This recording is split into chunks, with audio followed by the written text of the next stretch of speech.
Fine, sir. Yes. Good morning, one and all. Today we are going to start the new topic, law of returns to scale. This is very important, and you can find a 10 marks question in your final examinations. Very important. And whenever the paper will be asked in a tough manner, you can find this question. You can find this question and the next question followed by this question. So these two are the two are very important questions. In the previous class, we have discussed about the law of diminishing returns to scale returns. Law of diminishing returns. Once again, I am repeating the last class that whenever by keeping one input factor constant and another input factor is going to be changed continuously, means increasing continuously. For example, keeping capital continuously constant and changing the labor volume, labor manpower increasing continuously. In the initial stage, you can find increase in the sense of volume of output. And from stage 2, you can find little maturity, means a stagnant condition of the volume of output. From the stage 3 position, you can find increasing the volume of labor input. You can find the decrease in the sense of total production. Already I have given one example to you people also, and in the particular case I have explained about the total production, marginal production, and all the related aspects. So in this class, by means of having the roots or basics of such previous concept, you have to learn this concept. So that I have explained once again. Law of returns to scale means what? I have given clear definition in the slide. In the long run, all the factors of production are variable.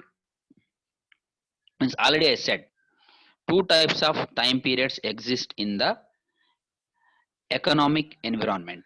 One is short run, second one is long run. Meanwhile, short run means the short period in which only few variables can be changed. Means in short run, all the variables cannot be changed to increase the production. So that only a few variables of out of all the existing variables like land, building, labor, materials, technology, other premises, machinery, equipment, vehicles, all these are nothing but variables of uh, output which are influencing directly, in which some of them only can be changed based upon the circumstances and some of them are to be kept constant for a long time. So in short run it is not possible to change all the variables. This is fixed statement. And from long run's point of view, we can say that all the input factors can be changed. All the input factors can be changed, can be variable in nature. Means no factor is fixed. Look at the statement. Look at the statement in the particular slide. No factor is fixed. All the factors can be changed in the long run. Long run means more than enough time. It is considered as long run. In long run, we can change the area of the premises or land of the organization. We can change the total capacity of the machinery. We can change the n number of labors. We can change the updated technology. We can change the raw materials and their quality. So in these context, you can change entire volume of production by means of entire changing the input factors. Entirely changing the input factors. This is considered as long run. According to the scale of production can be changed by changing the quantity of all factors of production. According to the scale of production, scale means here measurement of production. Scale means we know very well scale. Scale means the measuring equipment, measuring tool is considered as scale. Law of returns to scale means the measuring returns, how the returns can vary in different situations is considered as scale.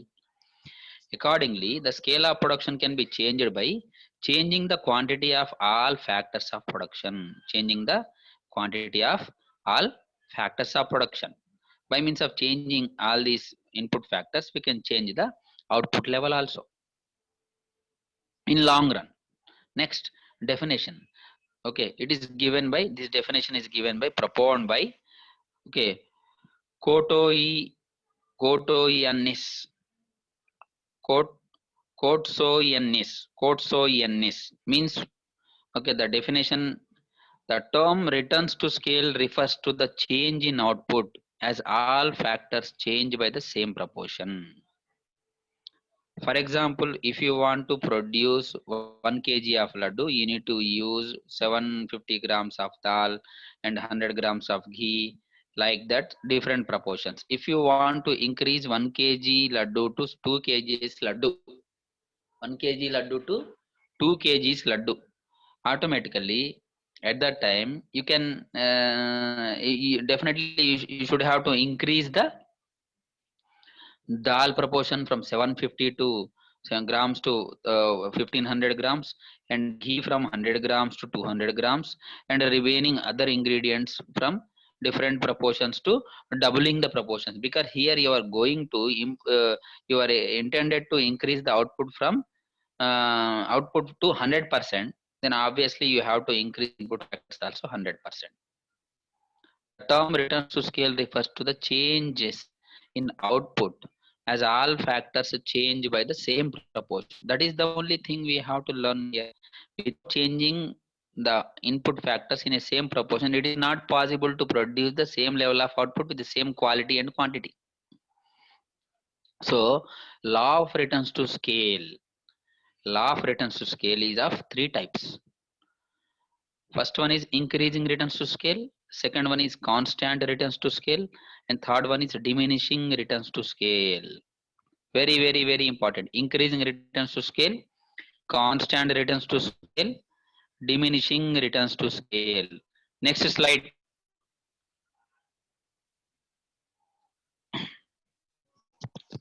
So next slide, Amma.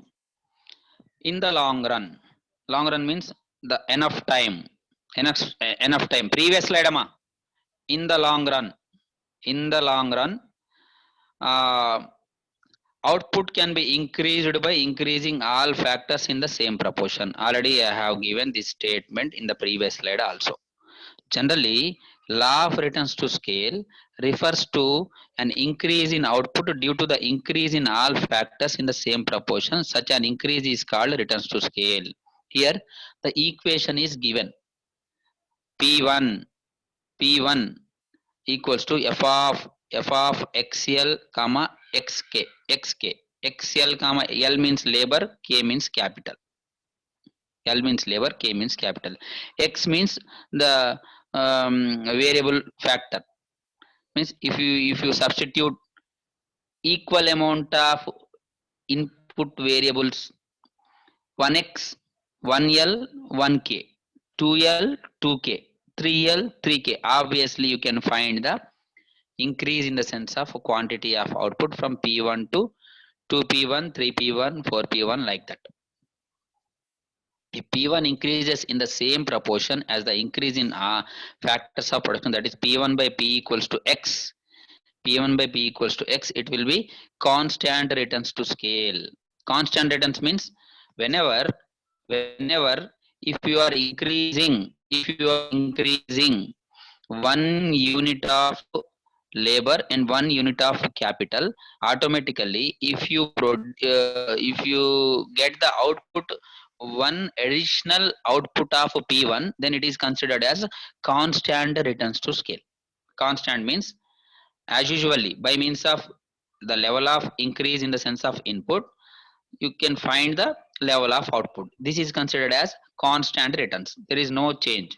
If you are increasing only one input factor, that is one labor to two labor and one capital to two capitals, one, but you are finding three output 3p1, then it is considered as increasing returns to scale.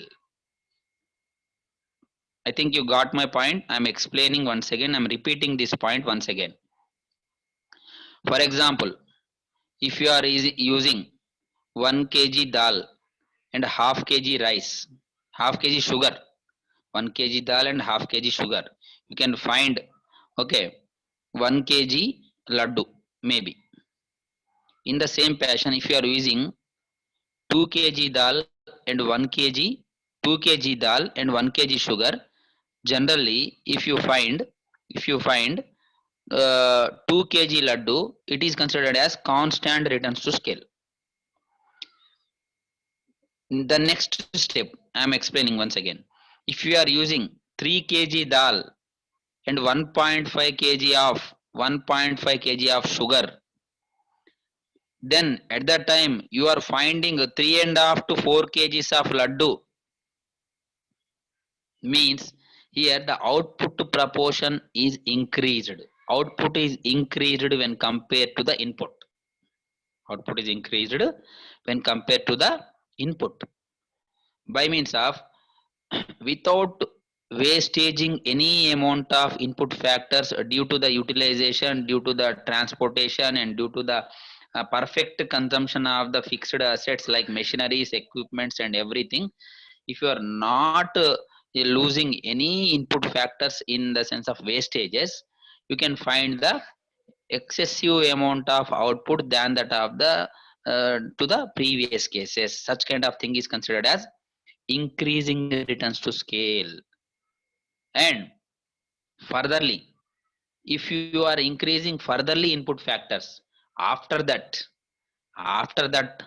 if you are not finding at least constant returns to scale, again your production is down falling due to heavy risk, heavy equipment requirement, and heavy quality requirement, and a heavy level of concentration is required from the employee's point of view to produce the production by means of using the heavy amount of the input factors.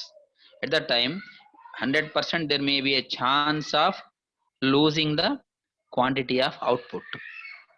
Then it is considered as diminishing, okay, decreasing returns to scale or diminishing returns to scale. Diminishing or decreasing returns to scale. Understand carefully. You can write easily in your examinations. Now I am explaining for your sake in Telugu also. ఒక KG laddu తయారు చేయాలి అంటే, for example ఒక KG పప్పు, అర KG sugar తీసుకున్నాం. Next immediately 2 kgs laddu తయారు చేయాలి అంటే 2 kgల పప్పు, 2 kgల పప్పు, 1 kg షుగర్ తీసుకున్నాం. సో తీసుకోవడం వల్ల 2 kgs లడ్డు అవుట్పుట్ వచ్చేసింది అంటే ఆటోమేటికల్లీ మీరు ఏం చేస్తారు, దాన్ని ఏమంటాం కాన్స్టాంట్ రిటర్న్స్. మీన్స్ ఎంత వాడితే అంత రావడానికి కాన్స్టాంట్ రిటర్న్స్ అంటాం. ఇఫ్ సమ్ టైమ్స్ మన దగ్గర బాణాలి పెద్దగా ఉంటుంది, దాని తర్వాత నూనె ఎక్కువ వాడాల్సి వస్తుంది ఒక్కోసారి ఫ్రై చేయడానికి, దాని తర్వాత నూనె వేస్ట్ అయిపోయింది. దాని తర్వాత పప్పు కూడా తీసుకొస్తే ఒకటేసారి బల్క్ లెవెల్లో కొంటే ఒక రేట్ తగ్గిది. అవన్నీ విషయాలు కన్సిడర్ చేసుకొని మనం ఒకటేసారి బల్క్ లెవెల్లో తయారు చేసినప్పుడు పర్ఫెక్ట్ ప్రొడక్షన్ కంటే ఎక్కువ వస్తుంది, పర్ఫెక్ట్ కాన్స్టాంట్ రిటర్న్స్ కంటే ఎక్కువ వస్తుంది. Due to the only reason of perfect utility of all the resources is considered as perfect utilization, perfect consumption, perfect effectiveness generation. Such kind of things you can find in the sense of increasing returns to scale. And ఇంకా పెంచావు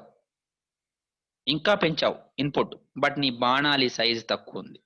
బాణాలి అంటే కళాయి మనకు తెలుసు, size తక్కువ ఉంది. ఇంకా పెంచావు ప్రొడక్షన్, అప్పుడు ఎంప్లాయీ ఎఫిషియన్సీ తగ్గిపోయింది, ఎంప్లాయీ టైం షెడ్యూల్ పెరిగిపోయింది, అది పెరిగింది ఇది పెరిగి, దీనివల్ల మళ్ళీ అవుట్పుట్ మళ్ళీ తగ్గడం స్టార్ట్ అయింది. మీన్స్ కొంత Up to somewhat extent, it is possible to get more amount of production by means of effective consumption of the all the input factors is considered as increasing returns to scale. Okay. If there exists a proportional relationship between the input factors and output generation, this is considered constant returns to scale. If there is negative relationship between the input factors utilization and output generation, then it is considered as decreasing returns to scale. Look at the table now. Units of labor 1, 2, 3, 4, 5, 6, 7 increasing. Units of capital 3, 9, 9, 12, 15, 18, 21. In second case and third case only we are keeping constant the units of capital. So percentage increase in labor and capital. Percentage increase in labor and capital. Okay, here look at units of labor 1 to 2 means 100% we are increasing. 2 to 3 only 50% we are increasing. 3 to 4 33% we are increasing. 4 to 5 25% we are increasing. 5 to 6 20% increasing. 6 to 7 16.6%. Now total product, if for example 10 in initial case by means of using the 1 unit of labor and 3 units of capital, if you are producing total product to 10 units, then by means of 2 and 9 okay 30 and 3 and 9 60 means here we are keeping constant capital but increasing the unit of labor, then again we can okay have the scope of increasing the production. 33 and 9 in this case you can find 60. 4 and 12 80%. 80 total product. 5 and 15 100. 6 and 18 120. 7 and 21 130. Now it is not a big matter. Every time you are okay, finding the increase in the production, but look at the fifth column. This is very very important. Percentage increase in total production 10 to 30. How much increased? 200%. 30 to 60. How much increased? Doubling 100%. Next 60 to 80. How much percentage? If 60 is 100%, what is 80%? 133%. That is 33%. Next 80 to 100, 25%. 100 to 120, 10%. Next 120 to 130, 8.3%. This is what I am saying. Here percentage of increase in the total production is continuously decreasing. So returns to scale means by means of increasing the input factors, here we are going to find the increasing returns, getting the higher amount of production in these cases, that it's 10 to 30, 30 to 60, 200 and 100%. Next two cases constant 33 25, 33 and 25. Next decreasing 10 and 8.3. You can find furtherly the percentage is going in downfall manner. Here 60 to 80 and 80 to 100 constant total product. Look at the total product column. 60 to 80 and 80 to 100 means okay, there is no change. Even you are going to change the input factors, you are increasing the factors. Here the total product is constant. So constant here represented constant in the last column. Again if you are increasing the input factors 100 to 120, 120 to 130 means decreasing 20, then again 10 difference. I hope you understood well. This is 10 marks question. You have to explain this table, that's all. Coming to the next slide. Yes, now I am giving the returnable representation to all those what I have explained in the previous slide. Increasing returns to scale or diminishing cost refers to a situation when all factors of production are increased, output increases at a higher rate. At a higher rate, obviously, increasing returns means by increasing input factors. If you are finding more laddus, more volume of laddus, more weightage of laddus continuously by increasing the inputs, it is considered as increasing return to scale. The increasing proportion is more than that of the increasing the input factors. Now go to the previous slide once again. Yes, okay, here by means of here, uh, in the first case we kept unit of labor at 1 and unit of capital is 3. In second case unit of labor is 2 and unit of capital 3, 9. Here capital increases to 200 times and the unit of labor increases to only 100%. And in third case 2 to 3, 2 to 3 means only 50% of labor is increased and units of capital should be remains constant from 9 to 9, means there is no change in the capital. Even at the time also you are finding increasing returns to scale due to the increase of either labor or capital, whatever it may be. The initial stages are resembling the increase in the sense of volume of production. Coming to the present slide, increasing returns to scale. Okay, output increases at a higher rate than that of the volume of inputs increased. It means if all inputs are doubled, all inputs double chesam, doubled, output will also increase at the faster rate than double. Double కంటే ఎక్కువ పెరిగిపోయిందండి. The output is increased to more than doubling. If we are increasing only input factors at double rate at 200%, even the output is increased more than double. Look at the table. Hence it is said to be increasing returns to scale. Okay, next slide. Okay, no, okay, coming to the previous slide. Okay, previous slide. So here you can find, okay, returns, units of labor and capital, okay. No, increasing, okay, coming to the slide of increasing returns to scale.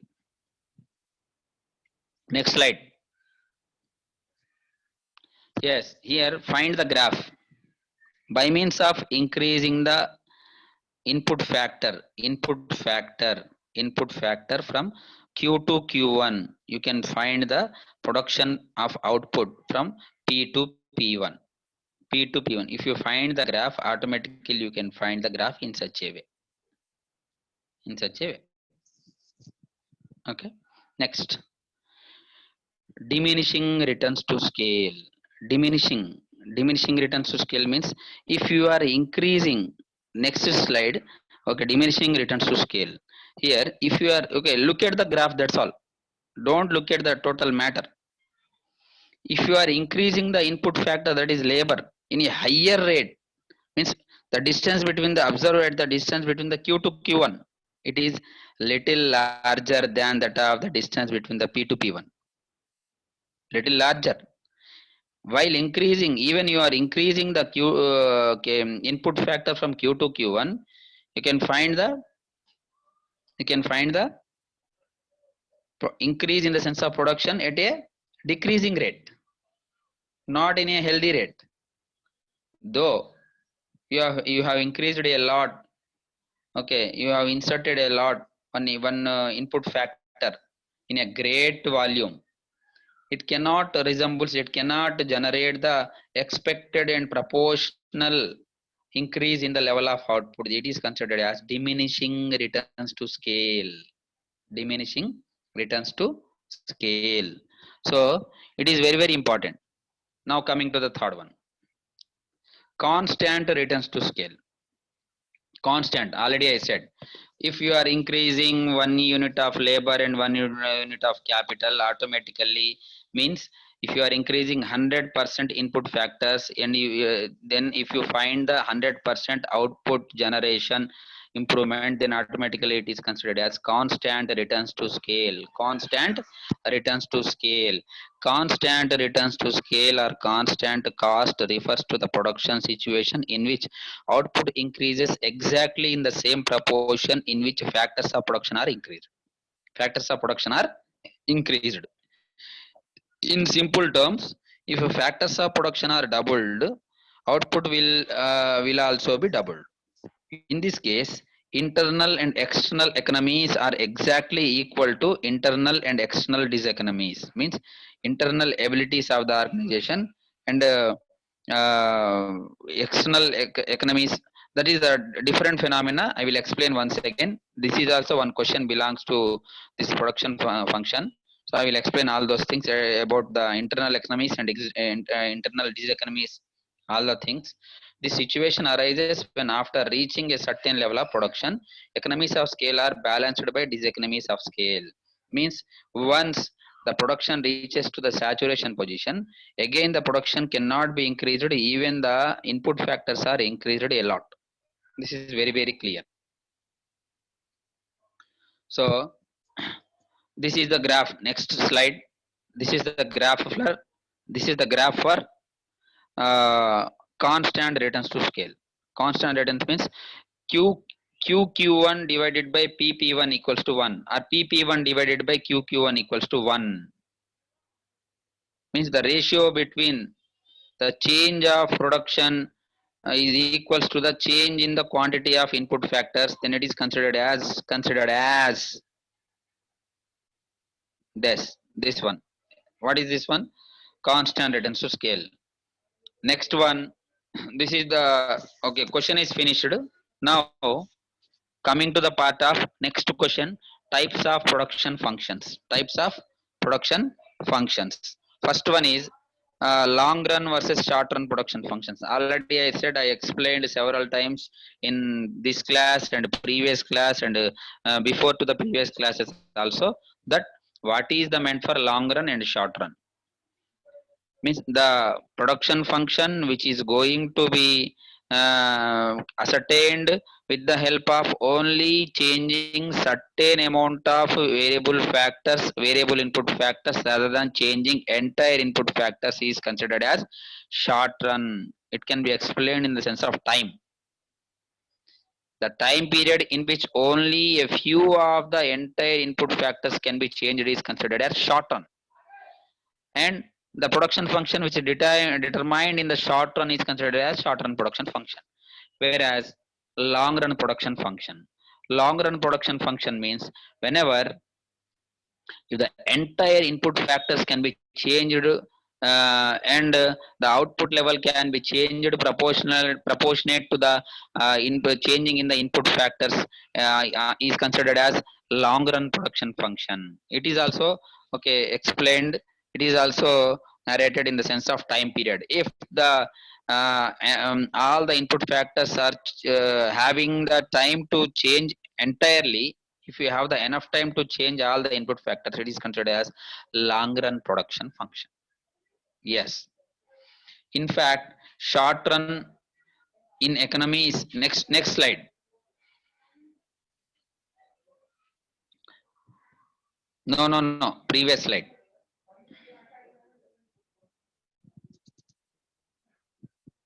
Yes. In fact, short run in economies is a time interval in which we cannot even change a single factor input. Short run is a time period. Generally, we can discuss in our classes that even it is we have not enough time period to change the input factors. Even a single input factor means all the input factors should be kept constant in order to get the desired level of output. But for the purpose of reading, for the purpose of study period, we are going to use that. Okay, here we are going to discuss that a short run is a time period in which only certain amount of input factors can be changed of entire variable input factors, certain only, some of them only can be changed, the remaining should be keep constant. Such kind of situation is called short run. This way a production function is short run when at least one factor input cannot be changing during the period. In other terms, when not all factors of production are variable, then a production function is short run and called short run production function. And hence, at least one factor input must be fixed in the short run production function. On the other hand, now coming to this point. On the other hand, all the factor inputs are variable in long run production function. All the input factors can be changed. We have enough time period to change all the input factors, even though we can change the premises of the organization, capacity of the organization of production. Long range is defined as the time period in which all factor inputs that are included in production function can be changed. That's all. Next, fixed versus variable proportion production function. Fixed versus variable. This is another view of point of view. In fixed constant proportion production function, capital labor ratio remains fixed no matter how large the scale of production is, as opposed to variable proportion production function. In fixed means here we are using the ratio of capital to labor. For example, if we have 1 lakh rupee and we are using 1000 labor, 1000 labor means each labor should be given only 100 rupees per day. If we are using 2 lakh rupees and we are using 200 labors, 2000 labors, then automatically we will share at the time also only 100 rupees to each labor. Means the proportion between the capital and labor should be remains constant at all the time is considered as fixed constant proportion. Whereas variable proportion means there may be change. Likewise, there is zero marginal rate of technical substitution between factors of input, capital and labor in fixed or constant proportion production function, which means factors are perfect complements. On the other hand, there might be limited factor substitutability or the perfect substitutes in case of variable proportion function. Means in variable proportion function, limited factor of substitutability. Here in fixed proportion, there is no change at all to be sorted out or to be brought in the sense of compositions. There is no change. If you are using 1 lakh rupees, automatically you have to use 1000 labors. If you are going to use 2 lakh rupees, then you have to go 2000 labor. 10 lakhs, 10,000 labor. 50 lakhs, 50,000 labor. Like that, there is no any kind of changing ability in the sense of compositions is considered as fixed proportion production function. But whereas in case of variable proportion, you can change the even compositions also, which means factors are perfect complements in the sense of fixed complements. But on the other hand, complements means what? One can be replaced with another one. On the other hand, there might be limited factor substitutability. One can be substituted by another one. One can be substituted by another one for a somewhat extent are the perfect substitutes in case of variable proportion of production function. This is second type. Okay. Stop the class.